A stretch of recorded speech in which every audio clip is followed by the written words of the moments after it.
She clearly scored a 0 on her college entrance exam. Yet she stood at the gates of a prestigious university and took an enrollment photo with her parents. To keep that one lie alive, she had no choice but to stick around campus, blending in with the other students. 외국에 있었어요. 진짜? 어디? 미국이요. 아버지가 거기서 사업을 하세요. Little did anyone know she grew up in extreme poverty. Her father was just a tailor, and her mother was mute. But the arrival of a foreign couple completely changed the rest of her life. Do you know how to play the piano? Young Yumi picked up the piano stickers and placed them on the table, pretending to play. Do you want me to teach you to play a real piano? The wife took a liking to the intelligent Yumi and decided to take her home to raise and educate her properly. It didn't take long for her to discover Yumi's extraordinary talent. Unfamiliar English words, Yumi could memorize perfectly after hearing them just once. This talent made the wife grow fonder and fonder of Yumi. She then pulled Yumi to the poker table to teach her a vital lesson. Even if you hold a winning hand, you must keep a poker face, meaning your expression stays completely unchanged, so no one can guess what you're thinking. Why? And win only when your opponent doesn't know what your cards are. It's not just a poker. Make sure you keep others from reading your mind. These words were deeply etched into Yumi's heart from that day on. 2 years passed. The couple prepared to return to their home country. Before leaving, they sold their used piano to Yumi's family at an inflated price. Everyone around thought this was extremely unethical, but Yumi's honest father believed this was well-deserved compensation for 2 years of caring for his daughter. As she left, the foreign wife told Yumi, who was standing outside the car, "Never forget your blank poker face." After this, Yumi's parents noticed she had started to become independent. She no longer needed to be fed. She had more thoughts and desires in her heart. Her mother didn't see anything wrong with this. 우리가 가진 게 없잖아. Her father's face was filled with worry. His wife comforted him with hand gestures, signing that their daughter would handle things on her own. When Yumi entered elementary school, she had to quit ballet class because her family couldn't afford it. 보고 싶다고 하지 않았어? 너 잘하잖아. 계속해. To save face, Yumi said dancing was just a hobby.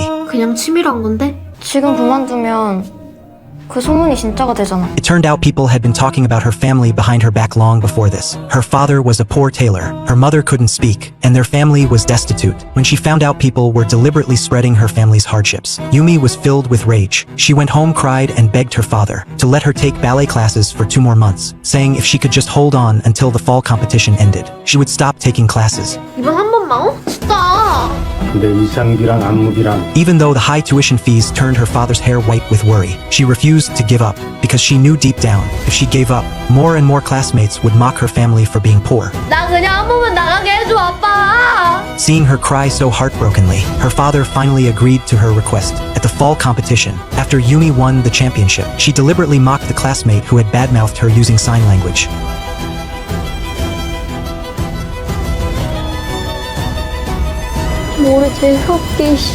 Time flew by and Yumi entered high school. Yumi had outstanding grades in liberal arts, yet she chose to major in art. But seeing Yumi's confident demeanor, her teacher finally agreed. But at school, the art teacher saw right through her paintings that they held no soul, only vanity. The teacher urged her to give up art, but Yumi refused. 쌤, 저는요. 내가 마음먹은 건 다 해요. She started a romantic relationship with the school's music teacher. She thought it was true love, only for them to be caught red-handed by the academic affairs office. That music teacher was a man with no sense of responsibility. To keep his job, he shifted all the blame onto the female student, claiming Yumi had seduced him.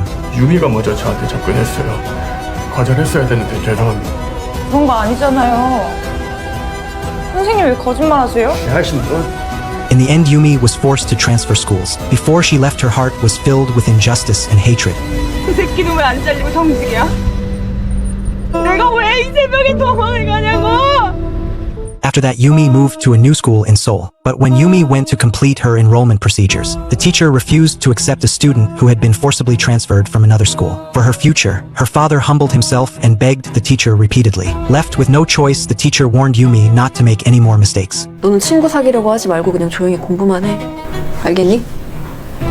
네. After the enrollment was completed, her father found a boarding house for Yumi. He left her living expenses and hurried away. Yumi was filled with guilt. She apologized and said goodbye to her father using sign language. But when class started, Yumi just stared out the window in a daze, with no desire to study at all. All the students around her buried their heads in their studies. Only she snuck out of class halfway through and wandered the streets. In that moment, Yumi, alone in a strange city, was overwhelmed with loneliness. She could only call her mother for comfort. 엄마 목소리 듣고 싶다.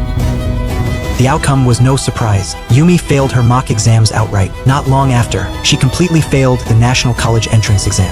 Right at that moment, her unsuspecting father called to ask about her results. Listening to her father's hopeful words on the other end of the line, Yumi scraped her fingernails anxiously across the tabletop, her eyes darting back and forth. In the very next second, she lied to her father. 학교 합격했어.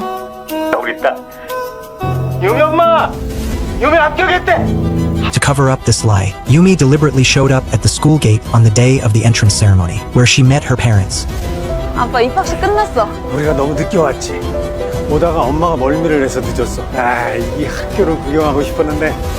별거 없어. 나중에 해. With that, she stopped a passerby and asked them to take an enrollment commemorative photo of the family in front of the school gate. Her unsuspecting father was over the moon. He even brought a gift and humbly thanked the landlady for taking care of his daughter. But the second he left, Yumi used the college tuition money her father gave her to sign up for a cram school. In the days that followed, whenever she grew tired of studying, she would look at the photo taken in front of the university gate and instantly feel a surge of motivation. Jaewin, a university student who shared the boarding house with Yumi, mistakenly thought Yumi was also a freshman. Yumi panicked inside and forced herself to hide the fact that she was still in cram school. Jaewin warmly invited her to join the school journal club, but Yumi didn't dare accept. She made an excuse about not being interested and hurried away. On the way to school the next day, Jaewin made sure to get Yumi's phone number before leaving. Watching the lively freshman atmosphere on the university campus, Yumi's eyes were filled with envy. So when she received an invitation text from Jaewin, she involuntarily went to the editorial office. To save face, she even lied that she was an international student returning from America.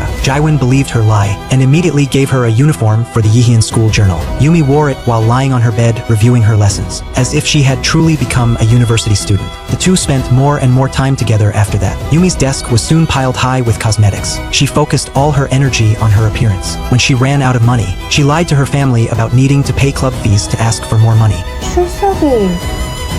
죄송해요. 이제 안 빠져요. The crisis came quickly. During the cram school exam, Yumi's answer sheet was collected before she could finish filling it in. After failing the exam, faced with Jaewin's club invitation, she accepted without hesitation. She even went on stage and confidently introduced herself as a freshman. The beautiful Yumi was extremely popular among the boys. She was soon asked out by a boy to go shopping. The two then kissed and started a relationship. Not long after, her cram school teacher called. 야, 성적표 받으러 학교 안 오니? 몇 점이에요? 작년보다 점수는 더 못한데. Yumi stared at the table full of cosmetics. She knew she had no money to retake the cram school course, so she hung up the phone directly. She then saw her roommate posting about her European vacation, then looked at her own messy room, her heart filled with helplessness. A year passed in the blink of an eye. Her boyfriend was going to study abroad in New York and invited Yumi to go with him.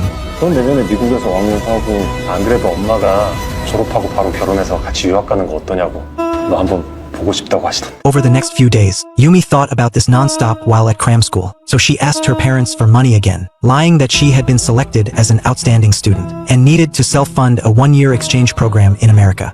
그럼 장학금 받는 거야? 아니, 그건 아니고 이런 기회가 다시 없을 것 같아서.